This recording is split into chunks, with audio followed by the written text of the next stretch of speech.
Alright folks, welcome to another ICE video. This video is of course brought to you by Invincible Crew Entertainment that you see up there. What I wanted to do today is show you folks the deck that I ended up playing in the Modern Showcase Qualifier, which is a very big event which you could only qualify through top 8 in one of the MOCs events, and it qualified you for another very high EV event if you got the first place. I ended up doing pretty well with the deck that you see on screen, even though I tested a completely different deck throughout the the last 2 weeks. Yeah, I was very happy that I ended up registering AmuLIT. It is, after all, what I do best. It was what actually qualified me for this event, and it also treated me fairly well in the actual event as well. So what we have here is an AmuLIT list running Karn the Great Creator. I think that Karn is very good right now, mostly because of the presence of Helio decks. Helio decks, even though you don't see them too much in leagues, you do see them a lot in competitive events. So because of that, I was expecting to see at least like 20% Helio. It was actually more than that. It was a 29 player event, and 8 players ended up registering Heliod, so it was very present, and it was very good. It ended up 2 Heliod decks actually met in the finals, so I was very happy with my choice. And yeah, so you're gonna see that I have, the classic shell. I'm playing Gracer because I was respecting some of the aggro decks, but the rest is what we have kind of grown accustomed to whenever we see any kind of AmuLIT list. I'm not playing any Ancient Steerings because Explore is just great. I just love Explore in AmuLIT decks, and I wanted to have access to. I was expecting some players to be playing Dredge, so I wanted to have access to my bullets in game 1. Also, Castle of Garenberg is just busted, right? But yeah, so you will see the usual suspects in the list, and the spice comes a little bit in the sideboard. So you're gonna see that I'm packing Radiant Fountain, Reclamation Sage, couple of Dismembers, Force of Vigor, Obstinate, Bailoff, and then the rest is all Karn wish targets. So we have Liquid Metal Coating, we have Pine Needle, which was an MVP throughout the event because Heliod was everywhere, so naming Spike Feeder came up multiple times. Tormod Crypt, because as I was saying, I was worried about Dredge a little bit. And then we got a little spicy one in Essica's Chariot. The thought process for this one was obviously because I wanted to have something to bridge the gap. So you can play your Karn and you can minus for Chariot, and you can kind of like have a couple of blockers against the aggressive strategies and hopefully stabilize. And the good thing is that even if they kill your blockers, you still are left with a 4/4 or of swords. So at least for the turn. So it usually buys at least a turn. And it's also a nice card whenever you're playing against a prowess or burn. You can just, you're cutting your Karns, and you can bring an impactful card. We also have Golos, which I've been super impressed with Golos lately against Blood Moon decks. You can use your colors mana, like your mountains, to cast your Karn. Then you can minus and you can play Golos, and you can go get with your basic forest and kind of get going from there. And also, just like against Burn, you can go get your Radiant Fountain. Against Dredge, you can go get your Jukebox. So it's pretty good at setting up your Titans or setting up your Dryads, which has been quite impressive. The rest of it is Engineered Explosives, 3 copies against all of the Shadow decks and all their aggressive decks. And finally, Walking Ballista. Ballista is very nice against the Helio deck as well, because while you have a Ballista on the battlefield on 1, your opponent can't combo you off unless they have one of the other tools, unless they have Pendle Haven, or they have the 2-drop that Conclave Mentor, I always forget the name. So you're kind of like forcing them to go through a couple extra hoops in order to combo you out. So just Ballista, it's common to do something like, play Karn, minus for Needle, have that in play, and if your Karn survives, you can minus again for Walking Ballista, and then you have multiple layers of protection against your opponent comboing you off. Again, as I said earlier, this video is brought to you by Invincible Crew Entertainment, so make sure you hit that subscribe button, and you can of course find exclusive content every single month, like from me and other players such as DC. And yeah, hopefully you will enjoy this.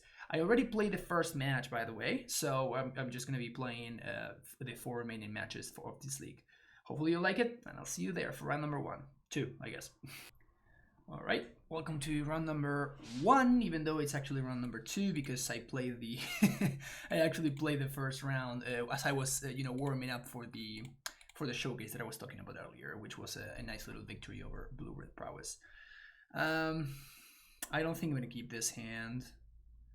Like if we draw a bounce line, we're looking very, very good, but we can do better than that, and this is better than that, so awesome. I think I'm gonna ship the Valakut here because we're probably gonna play AmuLIT on turn 1, and just as is, this hand allows us to go turn 1 AmuLIT. If we find a Dryad or an Azusa, we get to go off a little bit, and if not, we can just go Castle, and then if we find an Azusa, we get to play a Titan on turn 3, which is nice. So my opponent is actually an Argentinian grinder, which is funny. But yeah, they have a bunch of trophies this season, and they're a very good player. So they are playing Heliod. So I'm playing Castle here because I'm trying to set myself up in case I find an Azusa off the top. And if I do find an Azusa, I guess we can just double pact. I'm gonna need to do some math here, but we're gonna see how we draw. But I think that even if we don't draw Azusa because we have double pact, we can just pact for Azusa and then pact for Titan following turn. That looks like a Skyclave. Okay, so never mind. With the AmuLIT gone, so out of hopes of being able to raise my opponent's draw. I'm probably gonna go for a Dryad this coming turn.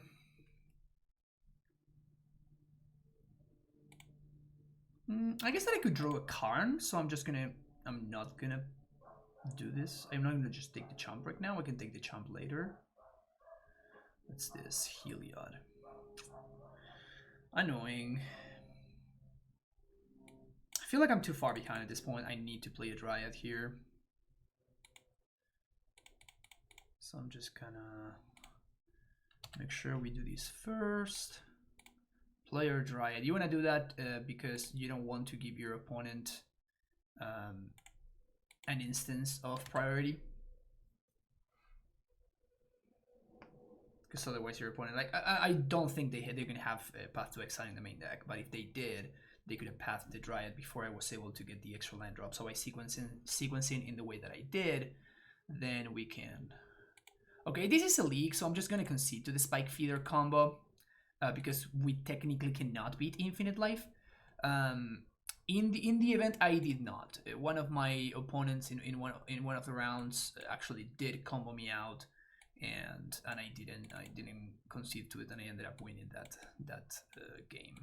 But like since obviously the EV of leagues is honestly kind of worthless, so I'd rather just not have all of you folks sitting through my opponent clicking a million times and simply move on to the next round and hopefully produce some better content. So what I'm doing here is I'm bringing in a removal. We're playing 3 explosives in this list, so I still have access to a couple of explosives in the sideboard, and then I have I cut a couple of the ramp spells in order to make room for those removal spells. I still want to have access to all of my threats because Dryad plus Primeval Titan is one of the easiest ways to assemble a victory. And the cards that I'm cutting are the irrelevant ones, like Bojuki Bog and Ghost Quarter, and like they can sometimes aggro you out, so I value Radiant Fountain higher than both of these lands. But it's not like Radiant Fountain is just great. It's just that it's randomly marginally better. It's a way to put it.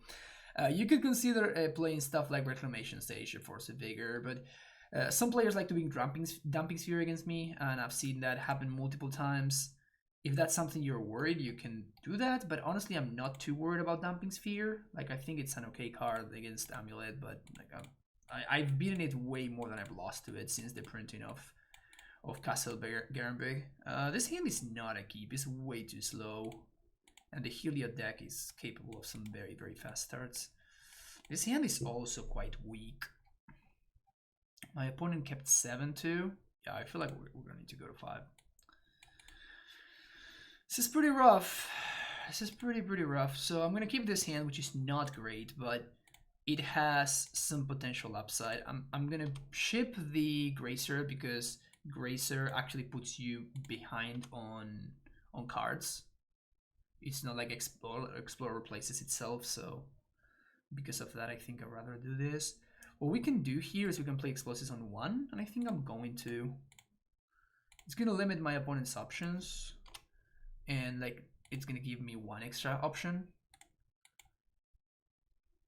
which is to next turn, if I want to, I can just blow this up, or particularly if I find the top land. If I find the top land, I'm probably gonna just blow this up to slow my opponent's mana development.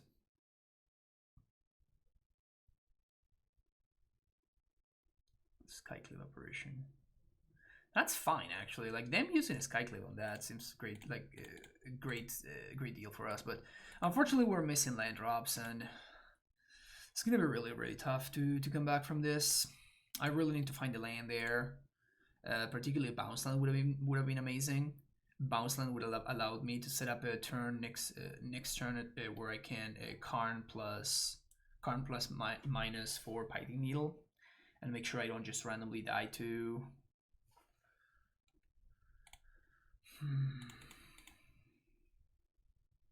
Yeah, that's rough. So I basically just need my opponent to whiff on the Collected Company that they're gonna cast. But I'm just gonna minus for Pithing Needle here. Boom. Gonna hope that that's good enough to lock them out next turn. But yeah, we're definitely gonna need my opponent to whiff here. If we find an untapped land though, and my opponent doesn't just kill me, it would be pretty cool. Wow, that's the nuts. That is so good for them. So now they're gonna get to clear the Karn. Ugh.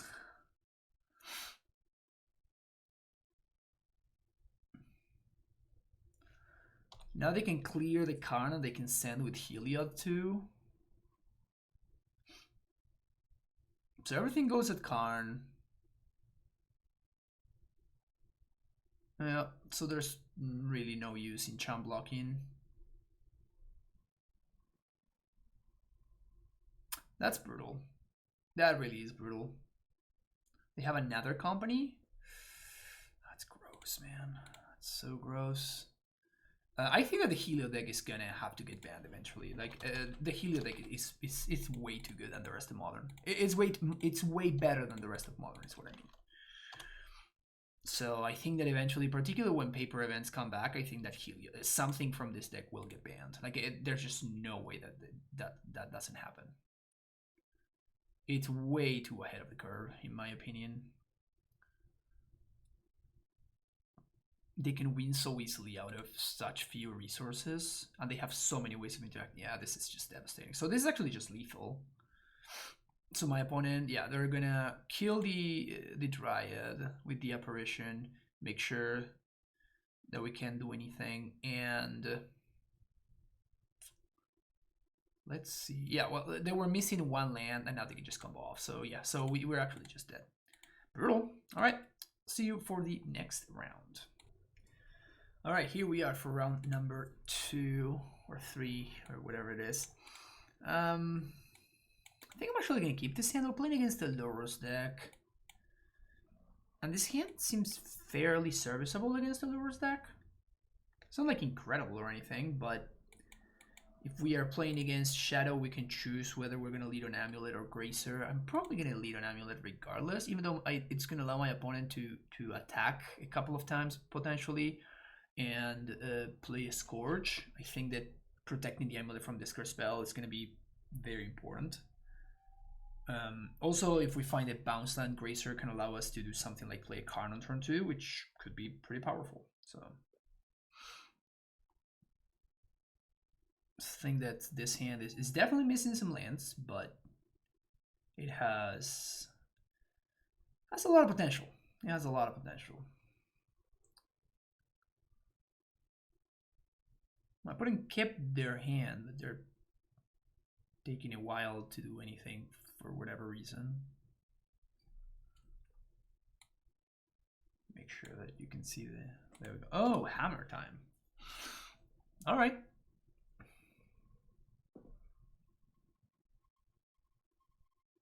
That's scary. It's a strong opener. Steel Shaper's Gift. I don't see...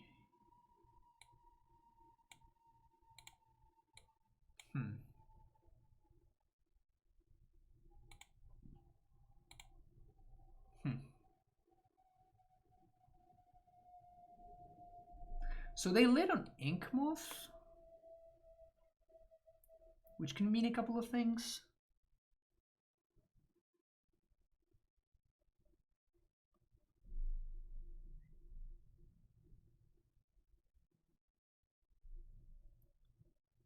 Yeah, I'm gonna lead on AmuLIT because if we find the bounce now, we get to play Karn. This means I may die this turn if my opponent has a pure steel paladin. I guess I don't die. I just take a lot of damage. But it's interesting they play the Paradise Mantle though. Maybe they need to equip one of their creatures in order to have the double white for paladin. That would make sense to me.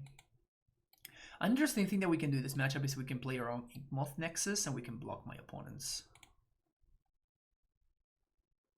Yeah, it seems like that's what's going on. Oh no, they have Stoneforge. So I guess that means they don't have a way to equip. That's very good news for us. 1, 2, 3, 4, 5, 6. That's also quite good news for us.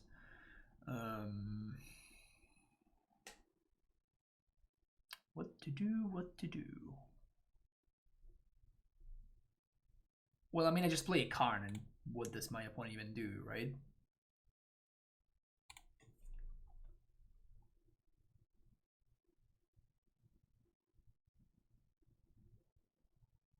We could technically explore. I guess. No, I don't think I want to explore because I'd rather use explore next turn so I can make multiple land drops. Because this turn I'm not gonna necessarily be ahead on mana. Like I'm just gonna make my land drop because of the sanctuary. So by holding on to the explore, we can develop our mana much better next turn, which seems like a better line. What am I gonna do here?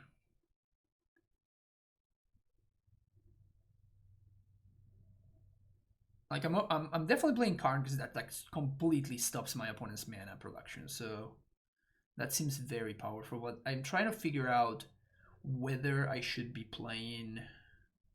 I should be plussing. We can potentially plus on my own AmuLIT, or we can do something like.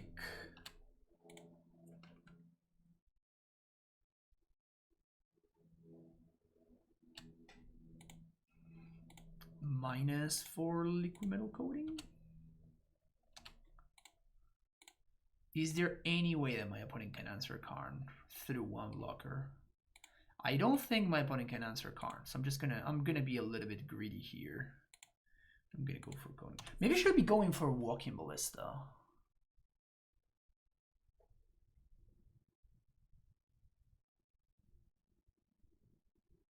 No, I think this is fine.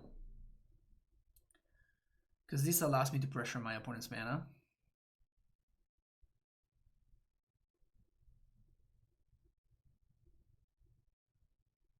If they have a way to find a blocker, that could potentially be an issue, but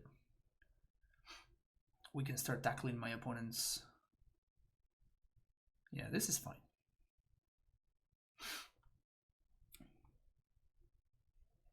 This is fine. They're going to attack everything at Karn, which is cool. Karn goes down to 1.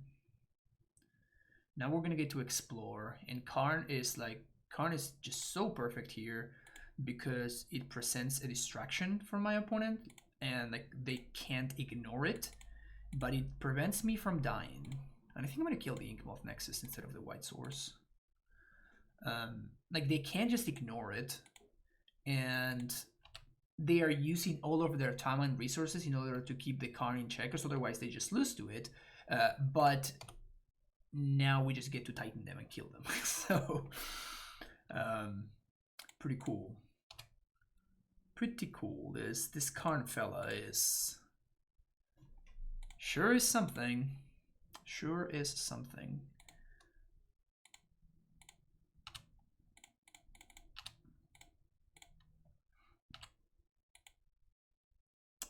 Our hand just lined up very, very well against our opponents.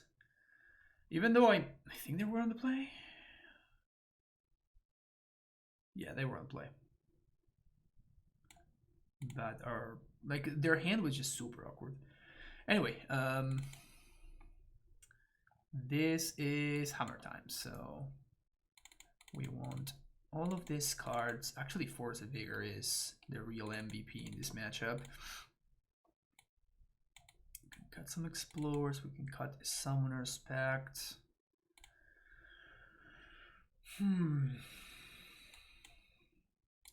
Cavern of Souls can go. We have a couple more cuts. Just cut all the Explorers, honestly. Usually in matchups where I'm very interested in using the early turns to interact, as opposed to you know, do Explore and Cantrip. Explore is just the easiest cut.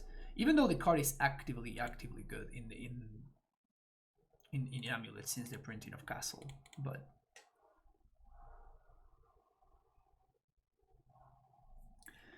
it's definitely this matchup gets helped a lot by the presence of Karn. We just saw how Karn took over immediately as soon as it hit play.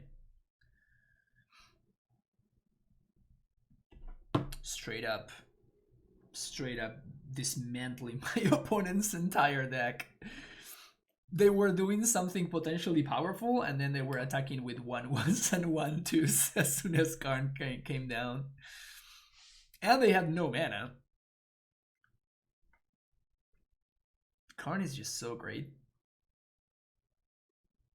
People always ask me what's my favorite version of AmuLIT, and I think it's just Karn, straight up. Force of Vigor is very good in this matchup. I have high hopes for this Force of Vigor. We also have Gracer to buy a solid amount of time. Oh no, they're splashing black. I think I'm gonna get Thoughtseized.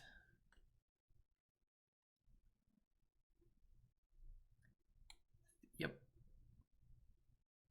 I would be very surprised if my opponent does not take the Force of Vigor. But I'm not gonna force Force of Vigor right now.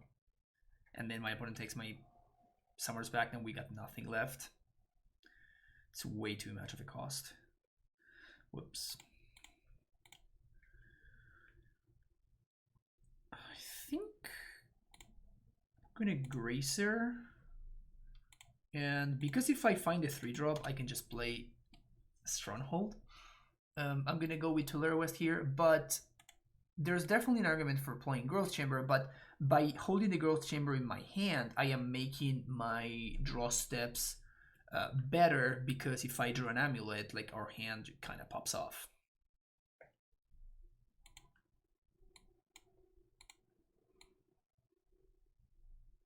Soul Companion thing, so annoying. So annoying. Alright, so my opponent's going for the whole cranial plating thing, which is oftentimes not very good, I have to say. Okay, so I'm gonna play Tulare West here, because it also makes Dryad a better top deck. One thing that you have to always keep in mind is that whenever you are playing bounce lands, you're actually further away from triggering your Valakut whenever you have a Dryad. So because of that, that's even another argument for holding bounce lands in your hand. So that's one of the skills that you always have to be wary of as an AmuLIT player, is like, when is it better to, you know, play your bounce lands early, hold on to your bounce lands, and why. Like, as long as you know the why, that's the biggest issue, of course, because the why kind of like dictates what you should be doing. There goes cranial plating. They can equip whichever one of their dudes. That's fine. I'm gonna block the other one. Okay, so they know about this, so we're just gonna spend 3 mana here, and I'm gonna be using this mana to transmute. And as I was saying, like now we have 4 mana, but we only have 3 lands in play. So if I packed for something like,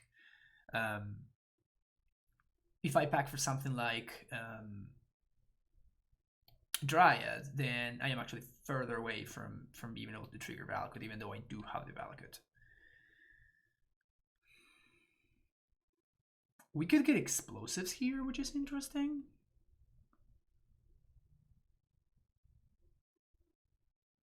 We could explosives for 2.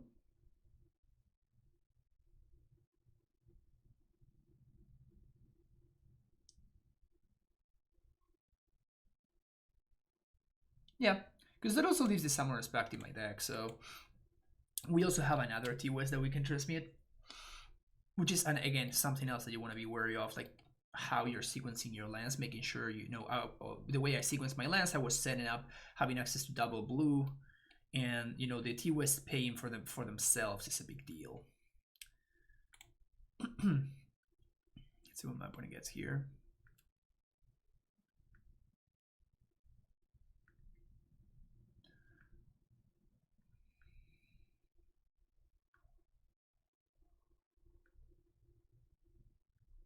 I think I'm very likely gonna explosives for 2.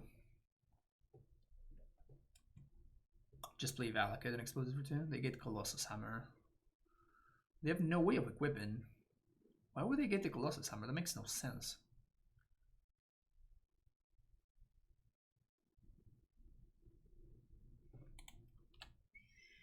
Sure.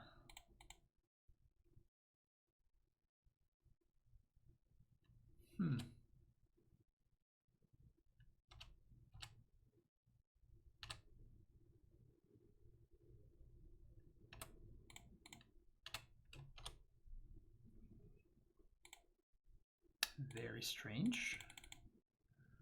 Well, here's Engineered Explosives, and I'm gonna play the Valakut. Now if we draw a Dryad, we're Gucci.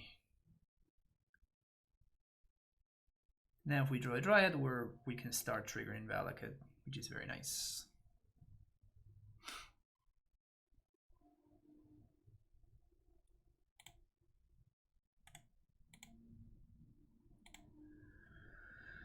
We still have Gracer to do some blocking.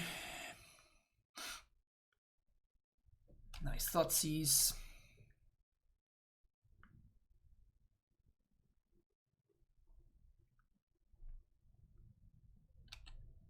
I wonder what they cut to make room for the Thoughtseizes, because those Thoughtseizes are not looking very good anymore.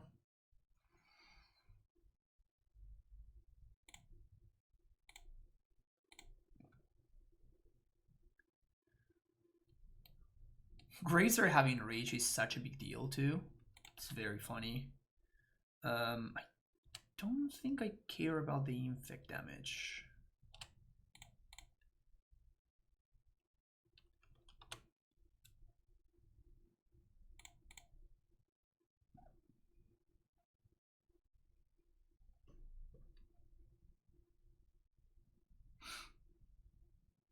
Could transmit for another explosives, play around the fort. I'm not gonna play around the fort Thoughtseize, right?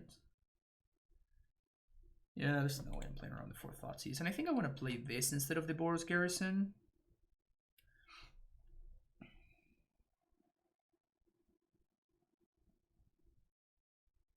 So next turn we are gonna, I guess we could just Titan. We can Titan and get Ghost Quarter. That deals with the Igmoth.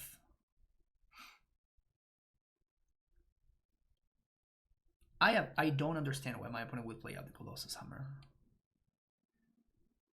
The Hammer just made my opponent's draws much better, because they could have drawn the Seaguard of the Sade, or they could have drawn the Pure Steel Paladin. And in the case of both, it would have been a lot better for them to hold the Hammer in hand.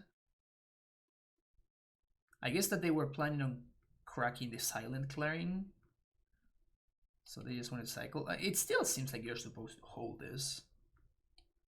I'm no Hammer expert by any stretch of the imagination, but thinking about it, it's really hard for me to understand an argument for playing this out. Reminders of Memnarch's reign still scare? Is that even a word? Across Merlin, reminiscent of his form, if not his power. That's funny. It's kind of a cool art. Back when we didn't have like full art cards every single set. But finally figured out how to pass priority. This Gracer is is doing some work out there.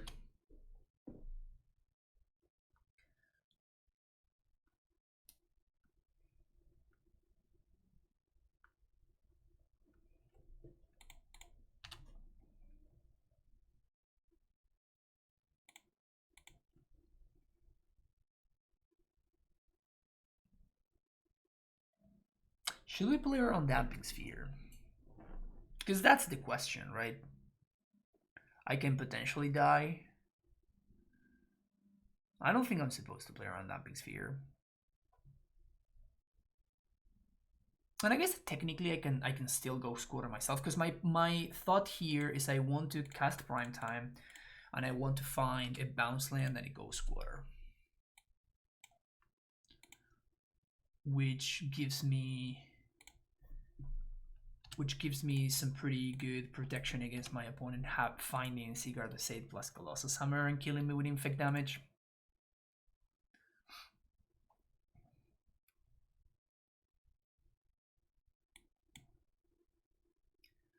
Next turn we can pay for Pact, and then we can use Stronghold to give the Primetime Vigilance, so we can use it both on offense and defense, which is nice.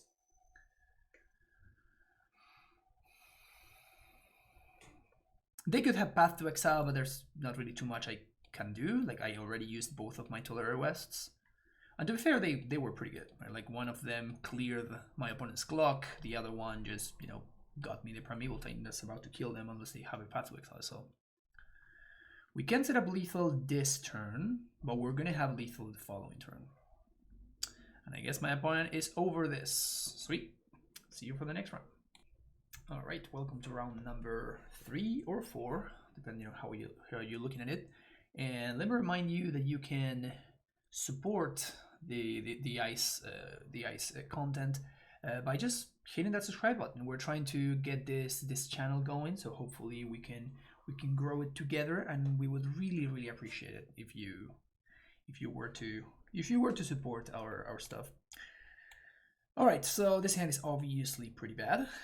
Losing way too many pieces. We're missing Amulet or we're missing lands. Nice to have a Susa, but obviously triple Prime Time is not what the great hands are made of. This hand really needs a bounce land. Without a bounce land, this hand doesn't do anything. We have 2 looks at a bounce land. The problem is that bounce land needs to be green in order for our hand to be really unlocked. Yeah, we're gonna ship it again. The thing is, like, any green source gives us redraws, a redraw. We are on the draw, so we have 2 looks at any green source and 3 looks, probably 4 looks at a bounce land. Okay, I'm feeling it. You know when you're just feeling it sometimes. But this is the kind of hand that we can very easily just, you know, never do anything and just roll over and die. So fortunately I'm a genius and we just got away of that problematic spot. Smuggler's Copter? Is this even real? Love it. Yeah, this is gonna be awkward, but I think I wanna cycle the first Explore to have more information. Awesome. And then what we can do is with the second Explore, you can simply replay our land and hit our land drops. Yeah, this is great. So next turn I can play Karn. I can play Karn plus Coding. Or I guess it depends on what my opponent does here. How big Grand Architect?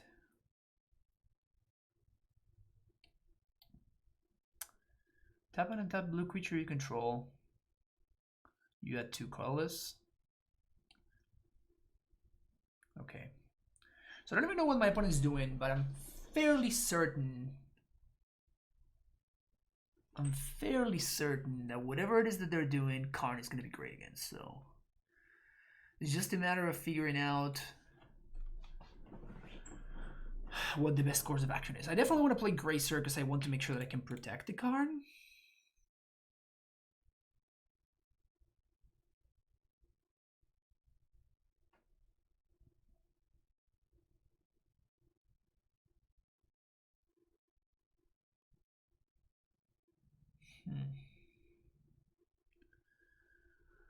I think I'm just going to Karn and plus. I think I'm just going to Karn and plus. And then we have more options for next turn. And we definitely want to play a Gracer. We could Karn Pithing Needle? Doesn't seem that good.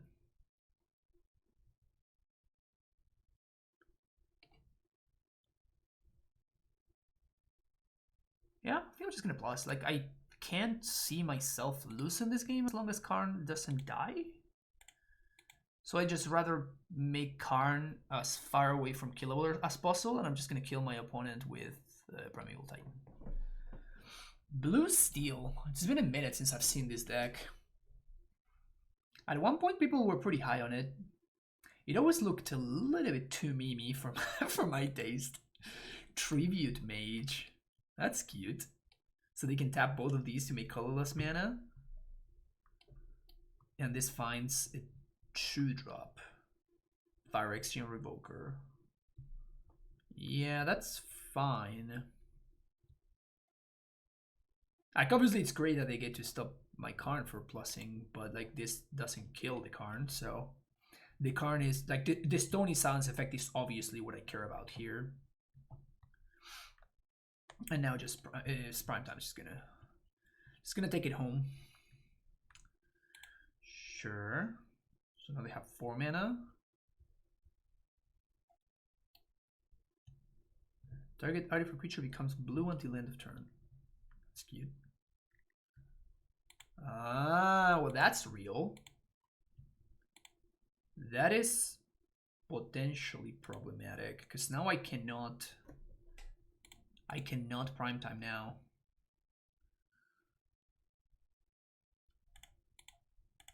Because the Pact costs 2 and the Titan's gonna cost 7. Strictly Parathalia. Does that mean they get to kill Karn? Potentially, but like we still get to do the Titan thing though.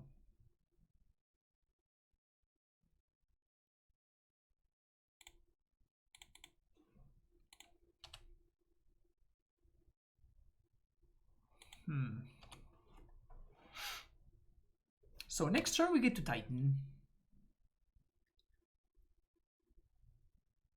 And that should potentially help us stabilize. It's also nice that we just randomly drew the T-Wests, so we don't really need to do anything there. Another Grand Architect. I imagine they're just going to send everything at Karn.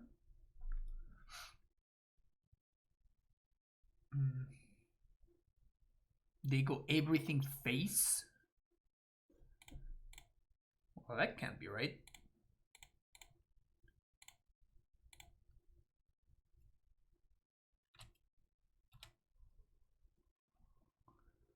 Take my chump block there. Mere Superion. Opponent's going hella deep.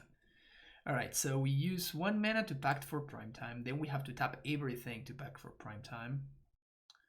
Or we can play Castle. But that gives me one extra land drop, which can potentially give me one more blocker. And they didn't kill the Karn. So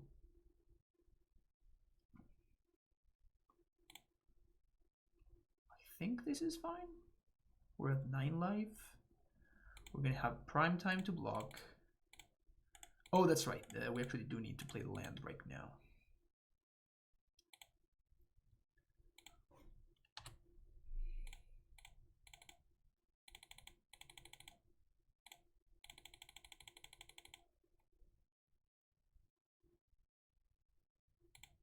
And we won't be able to double strike the Titan anyway.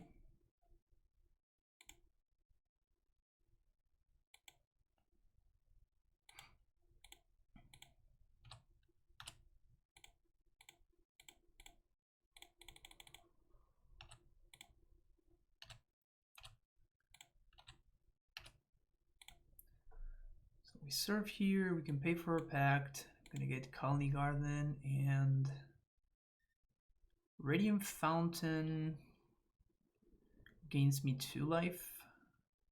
This gives me 2 blockers. I can block 1 and 2.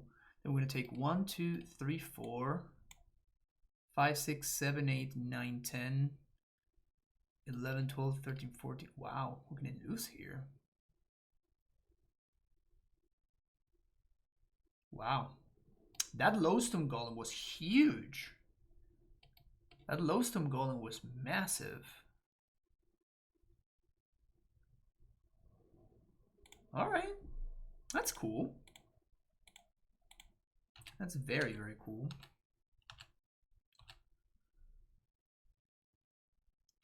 When I started to record this this league, I did not consider the fact that I would be losing to Lodestone Golem. So what they can do here is they can even grow their dudes, which is pretty neat. This is just very much lethal though.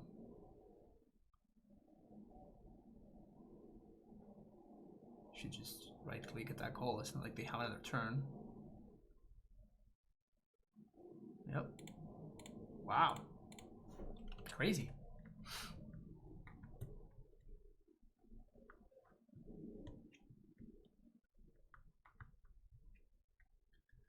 Absolutely crazy. That was neat. All right. That looks good. This looks bad. These members look very good.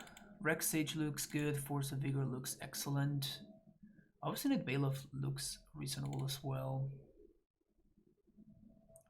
I think I want 1 explosives, but not much more than that. We can shave those. Is there any land that I'm interested in cutting? Not really.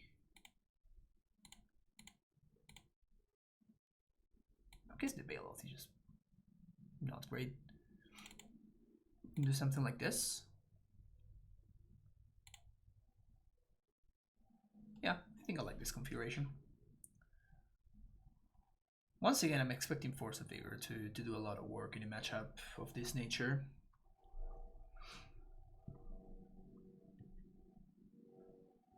Lodestone Golem. That's why it's restricted in Vintage. You just saw right there the power of the Lodestone Golem. The power of the Lodestone Golem.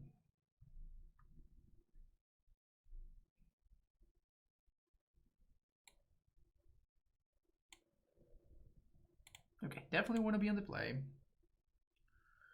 Okay. Okay. This game is not like incredible or anything, but it has a couple of things that I like. Number one, we have Dismember as interaction, and we have Dryad plus Valakut, so like just lands are good draws. And we also have TOS, so eventually we can find a bounce land and we can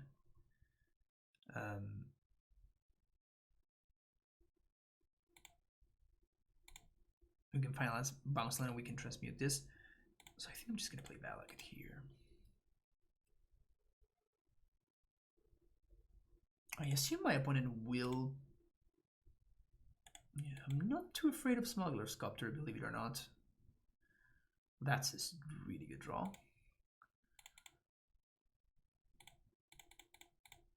So I think I'm just copying Valakut.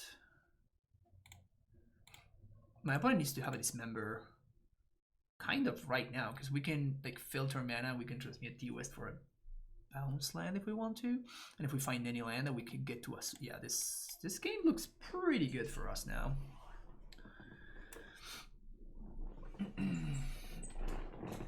This game is looking extremely good for us right now. Any land effectively wins us the game at this point.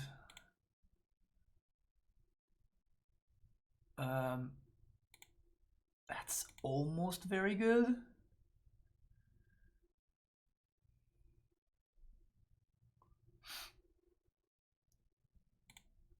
That is almost very good.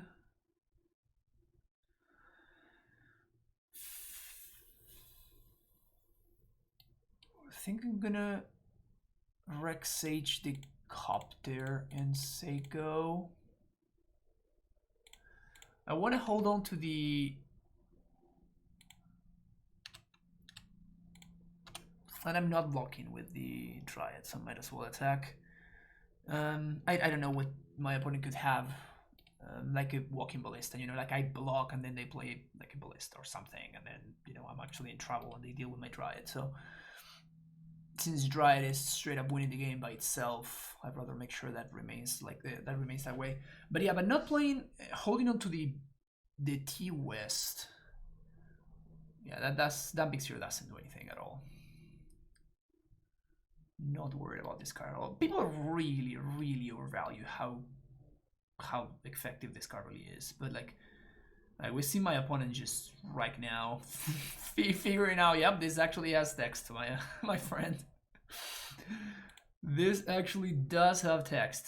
Yeah, sweet. So held on to the T-West. Was beautifully rewarded.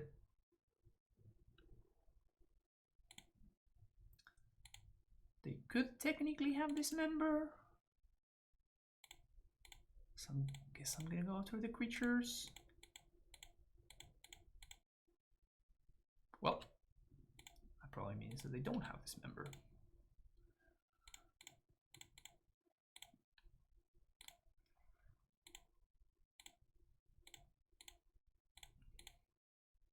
Yeah, game is over. This card is not as good as people think it is against AmuLIT.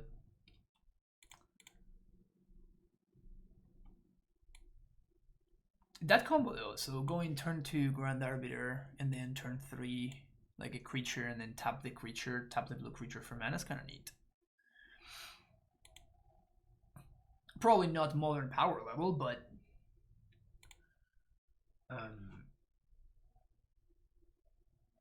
pretty sweet. Like some nice synergies going on in that blue steel deck.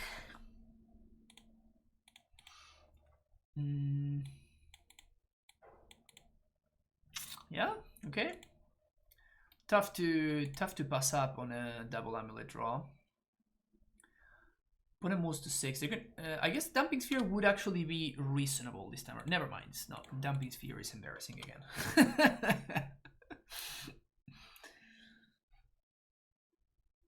Dumping Sphere just doesn't do anything.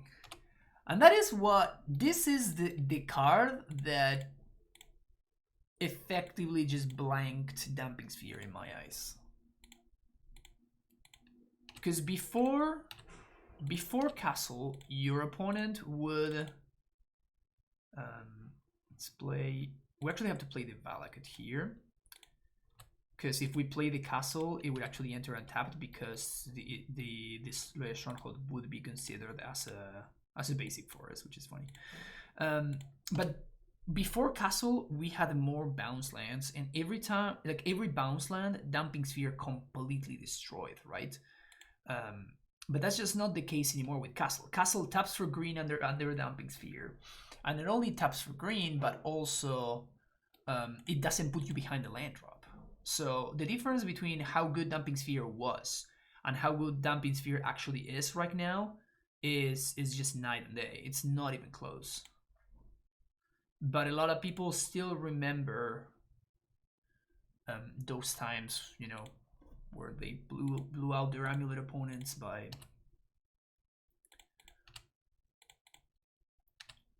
using Damping Sphere or whatever, you know. Blow up the Mirror Superion. I guess I might as well play the AmuLIT for value. I think I'm attacking with one of these.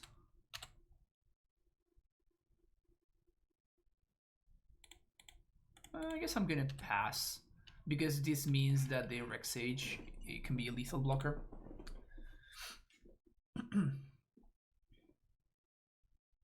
So Primeval Titan wins on the spot. Tribute Mage. Primeval Titan wins on the spot even through a Damping Sphere or some nonsense like that. Karn probably also wins on the spot. If I find any 2 more lands, my opponent also probably loses. Throne of the God Pharaoh. Ha.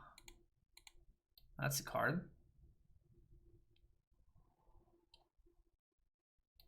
Lose life equal to the number of tapped creatures you control.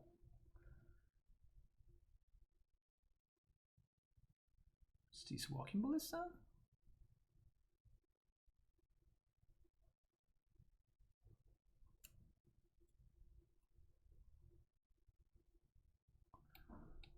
That's a terrible draw.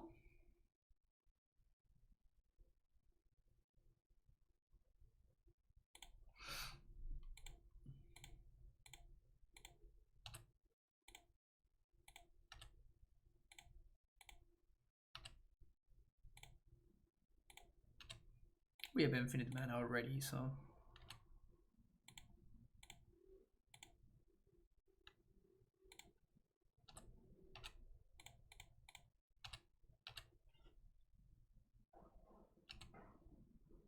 I guess we're racing.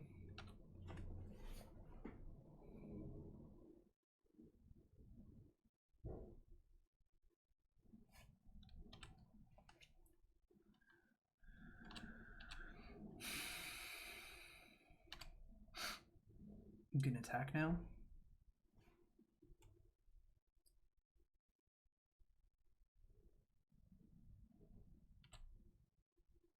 Okay. Block it.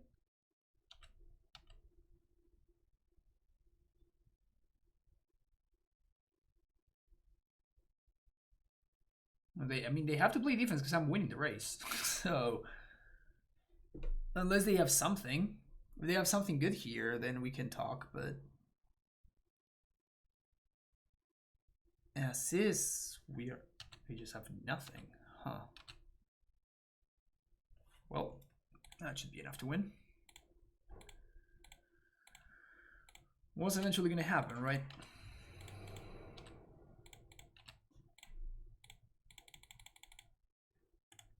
So we have a couple of options. I think the best option is gonna be to get Golos, and then Golos is gonna get like we have infinite mana basically here. So I didn't even do the math, but I'm fairly certain that we should be able to use Golos here to go get Tolaria West.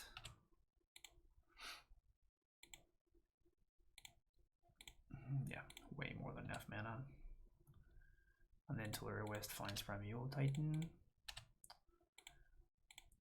Guess technically my opponent could have Aether Gust. Aether Gust would be kind of annoying, because it's gonna limit our mana considerably. It looks like my opponent is F6'd.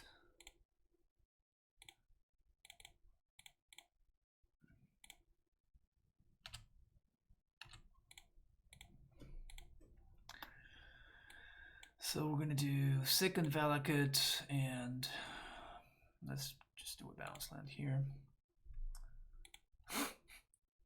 So much mana. Yeah, we're done. Sweet. having access to more threats. It's pretty nice. It's pretty nice. That was cool though. My opponent got me good game one. They gave me the GGs. GGs them back. Sweet. See you for the next round. All right, here we go with the last match. We're playing against QB Turtle. This sounds great. I actually played QB Turtle for the win and in of the showcase yesterday, so it's really funny that I get paired against them right now. And they were playing Burn. Apparently they are playing Burn right now too. That's pretty funny.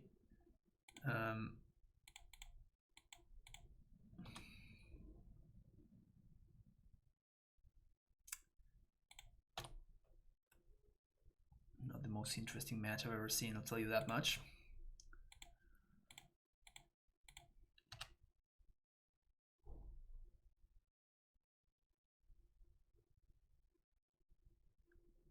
Just gonna play a bunch of AmuLIT Titans. Haste them, say goodbye to my opponent. So the way that triple AmuLIT works with prime time is we're gonna see it in action right now, where we float the mana. Let's move mouse this. We float the mana, and then Primeval Titan can go get Simigross Chamber and Tulare West, which with 3 amulets, it makes the Simigross Chamber untap 3 times, so that's 6 mana. And the T-West untap 3 times as well, so that's 9 mana total. 9 mana total is perfectly enough to transmute your Tulare West and cast your Primeval Titan. So basically, you can cast as many Primeval Titans as you have Tulare Wests in your deck, and then you get Slayer Stronghold plus Boros Garrison. You haste all the Primeval Titans that you got, and then you swing with all of them for way more than lethal. Okay, this is the Burn matchup. In this matchup, I don't like Karn, and I like bringing this mid-range threats instead. And I like Force of Vigor, even though it's kind of awkward, because it answers Eidolon in a painless way.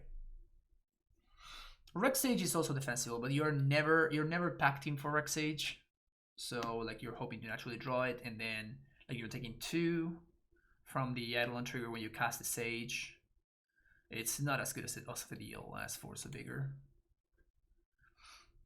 which kills Eidolon for no mana. And like I've been kind of back and forth on that specific thing, but what really sealed it for me right now is the fact that all the Burn players are running what's the name of the card? Roiling Vortex. I think I'm gonna keep this in. Any green source, like the fact that we have the natural Radiant Fountain, like this is why we play 2 copies of Fountain, so we can naturally draw it more often. And the fact that we have 2 copies of it is very nice. I think what I'm gonna do is I'm gonna go on Forest. I'm gonna play Explosives for 1 though.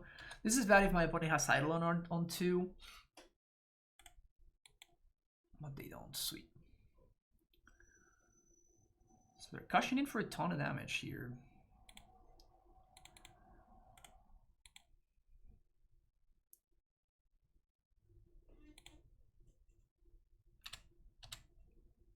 We're not going to take the point because that enables Skewer the Critics and some other stuff. My opponent can Boros Charm to make their duty indestructible, but I'm okay with that.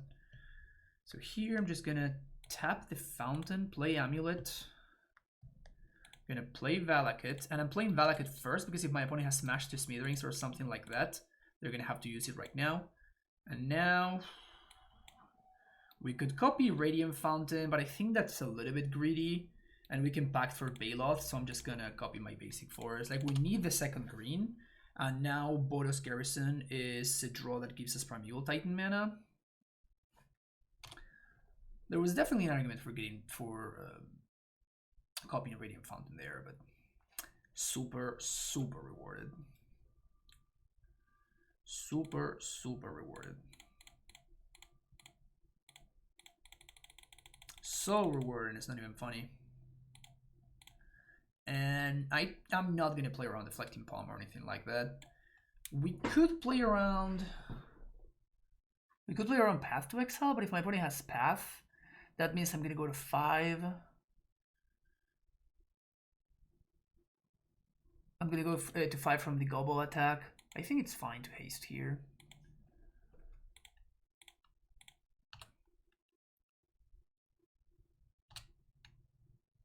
The question is whether we want to, because we have Summoner's Pact in hand, so what we could do here is we could get bounce land, and then Pact for Baloth. My opponent has Skullcrack. It's pretty rough.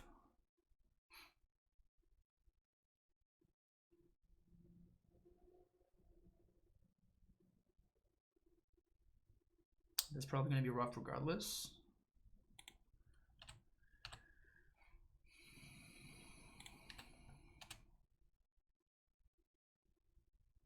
Yeah, I think I'm going for bounce land, and Pact for Baloth.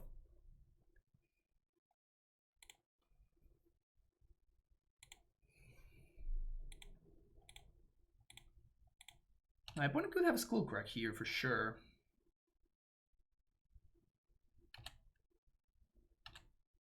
I'm gonna bounce Garrison. I'm gonna bounce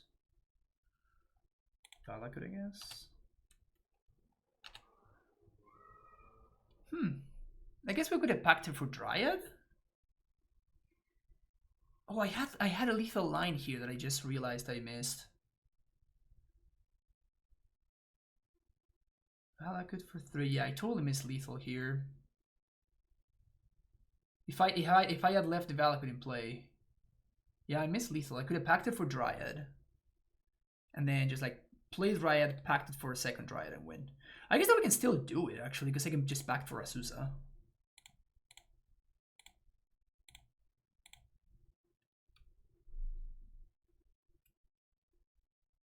No, we're 1 mana short. Ugh. Ugh. Yeah, I threw this game. Played this game pretty poorly towards the end there.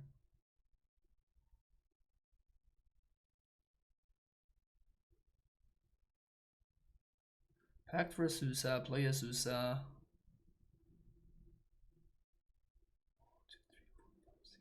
8. Yeah, I really threw this game. I may die now if my opponent has like 2 mana burn spell into 1 mana burn spell and 1 mana burn spell. Because I can only deal 9 damage now. Oh man, if I had not bounced the other land. Crazy line though. Well, with that in mind, I'm just gonna play Radiant Fountain now, which is rough. But this way I'm not dead to just Boros Charm plus any burn spell. So I'm forcing my opponent to have 3 burn spells here. Yeah, I play this turn very poorly. And this is what happens whenever you...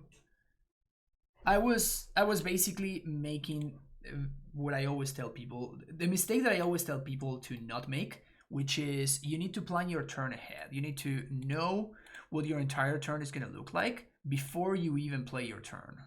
So what I did there is I was playing as I was going. So if I had slowed down, I had actually said, okay, what am I going to be doing this turn? I would have been able to figure out that line, because it wasn't that hard of a line, but I honestly just blanked. Like I was set on getting Baloth on the second main phase. Like I was set on getting Baloth, so I was set in the mindset of not losing the game, as opposed to trying to figure out if there was actually a lethal line, which there was. So that was, you know, very poorly played on my part. We still don't get punished. Like I think that the burn matchup is pretty good for us, and we get a nice little 4-1. Only loss was to Heliod, and yeah, I think this list is super solid. Again, like against Heliod, like game 1, I could have just not conceded, right? I could have just said, okay, whatever. I'm just gonna go ahead and and you know, not scoop to infinite life, and then just like if I were playing a competitive event, that's what I would have done basically. But yeah, I think this list is very good. And if you were to be playing AmuLIT, I think I like at least 98% of the things that are going on in this list. The only question marks are Esika's Chariot, I'm not sure that you want to be trying this card. I think it's solid, and I have been liking it so far, but I definitely have not tested enough with it. Walking Ballista is the other maybe. I am super sold on Golos. I don't think I will be playing any Karn Amulet list without Golos anymore. I think this card has been super solid for me. So I think that it's fair to say that, like, if I'm going to be playing Karn from now on, I'm always going to have at least a Golos in my sideboard. You will notice that there's no Wormcoil, so that's a card that you could play. I've seen people, I know Pundit Wine likes to play Ensnare Bridge, for example, in the sideboard. So there's a bunch of cards that you can have in your Karn wishboard. I do think that you don't want to go all in on the wishboard, because like real sideboard cards are very important for this deck. Like it's very important to have access to some way to destroy Blood Moons, be it Reclamation Sage, Force of Vigor, or a combination of both. I think that there's a ton of value in having extra lands in the sideboard that you can naturally draw / tutor for. And I think that removal is also very key, particularly because of cards like Meddling Mage and whatnot. So I think that keeping those things in mind, you can have a lot of fun with a list like this, because Karn is just so flexible and it just allows for so many more lines. I hope that you enjoyed this video. If you did, please make sure to hit that subscribe button, and you help us grow this channel. And yeah, this video again was brought to you by Invincible Crew Entertainment, so hopefully you enjoyed it. And yeah, folks, take care, and I'll see you in the next video. Bye bye.